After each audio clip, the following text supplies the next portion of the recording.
I think you probably would raise more capital earlier to accelerate your growth.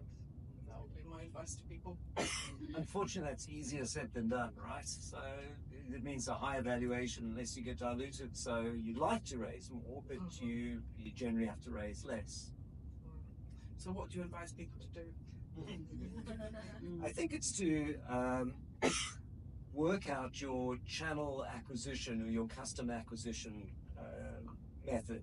So the easiest way to get customers is to pay lots of money to Google and Facebook and buy advertising. But this is a sure way to go bankrupt unless you can raise lots of money or until you've got a lifetime value that's greater than the customer acquisition cost. So the question is, how are you going to find customers? Because that's the engine for growth.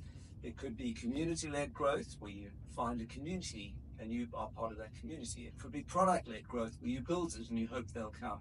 So too often I see founders focused on building things, and that was what I did initially as a founder. You want to show how clever you are and you love building stuff, and you don't think about people getting it out to people. You're almost embarrassed charging for it. But it's to try and work out how are you going to find customers.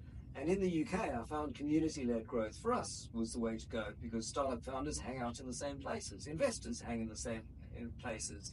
But as I look to people here and the pictures earlier, you're going to be, many of them are narrow audiences. And if you can go to the conferences they're going to, find out the WhatsApp groups they hang out in, or the Slack groups, and be at the epicenter of that, that's one growth model.